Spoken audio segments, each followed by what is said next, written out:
Hey hello welcome back to my channel epic vlog. So ఈ రోజు video ఏంటంటే after long time నేను ఒక కుకింగ్ రెసిపీ నేను మీతో షేర్ చేసుకోబోతున్నాను. ఇట్స్ ఏ కుకింగ్ వీడియో అనమాట. సో నేనైతే క్రీమీ మష్రూమ్ గార్లిక్ చేయబోతున్నాను అనమాట. సో దీనికోసం మీకు ఆల్రెడీ తెలుసు, మష్రూమ్స్ని మనం చాలాసేపు వాష్ చేసుకొని కట్ చేసుకోండి. వేడి నీళ్ళల్లో వేసి సాల్ట్ వేసి వాష్ చేసి 2 times వాష్ చేసిన తర్వాత ఇలా స్మాల్ వర్టికల్ పీసెస్ అయితే కట్ చేసుకోండి.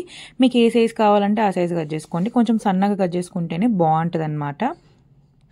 And also mushroom is very good for health అండి. లైక్ హార్ట్కి మంచిది, ఇమ్యూన్ సిస్టమ్కి చాలా మంచిది, అండ్ ఆల్సో క్యాన్సర్కి కూడా ఈ మష్రూమ్ అనేది చాలా మంచిది. So mushroom is a good source of fibre అనమాట. సో అండ్ ఆల్సో ఈ కొలెస్ట్రాల్ లెవెల్ని కూడా మనకి తగ్గిస్తుంది మష్రూము. సో మెయిన్ ఇంగ్రీడియంట్స్ వచ్చేసి garlic, mushroom, paneer, cashews, milk. ఇది వచ్చేసి పన్నీర్, క్యాష్యూస్, మిల్క్ని పేస్ట్ చేసి రెడీగా పెట్టుకోండి. ఇదే మనకి వైట్ సాస్ అనమాట. సో ప్యాన్ పెట్టేసుకొని బటర్ అయితే హీట్ వేసేసుకొని దాని తర్వాత మనం ఏదైతే లైక్ కట్ చేసుకున్నామో గార్లిక్ వేసుకోవాలి. నేను ఇక్కడ మష్రూమ్స్ కూడా యాడ్ చేస్తున్నాను. మీ ఇష్టం అనమాట. మీరు కావాలంటే all type of bell peppers కూడా యాడ్ చేసుకోవచ్చు, కార్న్ కూడా యాడ్ చేసుకోవచ్చు. నార్మల్గా మనం వైట్ సాస్ పాస్తా ఎలా చేస్తామో సేమ్ అలాగే అండి, but it is like healthy version. So ఎవరైనా లైక్ మైదా స్కిప్ చేసేయాలి, అంతా స్కిప్ చేయాలనుకుంటే this the healthy version off white sauce garlic mushroom అనమాట. సో క్రీమీ మష్రూమ్ అనమాట in the simple words. So ఇక్కడ నేను చూపించే విధంగా బటర్ వేసేసుకొని ఆనియన్స్, క్యాప్సికమ్, గార్లిక్ వేసేసుకొని మంచిగా సాటే చేసేసుకోండి. సో దీని తర్వాత మనం ఏదైతే పేస్ట్ చేసుకున్నాం కదా, పన్నీర్, క్యాష్యూస్, మిల్క్, అదే మనకి ఇక్కడ వైట్ సాస్ లాగా యూజ్ అవుతుంది అనమాట.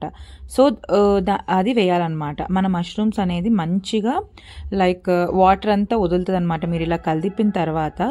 సో అది లైట్గా మనకి వాటర్ అంతా బయటికి వచ్చేస్తుంది అనమాట. వాటర్ బయటికి వచ్చేసినప్పుడు మళ్ళీ కొంచెం సేపు సాటే చేయండి, మళ్ళీ ఆ వాటర్ అంతా వెళ్ళిపోతాయి. సో ఆ వాటర్ వెళ్ళిపోయిన తర్వాతనే మనం ఆ సాస్ అనేది వేసుకుంటాం అనమాట. ఇక్కడ చూస్తున్నారా, నేనైతే సాల్ట్ వేసేసాను కదా, సాల్ట్ వేసేసిన తర్వాత సో అంత వాటర్ వెళ్ళిపోయిన తర్వాత ఇలా అయిపోయింది నాకు. సో ఈ వాటర్ అంతా వెళ్ళిన తర్వాతే మీరు ఆ వైట్ సాస్ అనేది వేసుకోండి. సో ఇక్కడ చూపించిన విధంగా వేసేసుకోండి. సో ఇందులో మీరు కావాలంటే రెడ్ చిల్లీస్, ఆరిగానో, చీజ్ కూడా వేసుకోవచ్చు. బట్ నేను ఇది కొంచెం హెల్దీ వర్షన్లో చేస్తున్నాను కాబట్టి వితౌట్ చీజ్ చేస్తున్నాను. So oregano and chilli flakes అనమాట. సో ఆరిగానో చూసి వేసుకోండి. ఫస్ట్ ఆరిగానో వేసుకున్న తర్వాత సాల్ట్ వేసుకోండి కావాలంటే.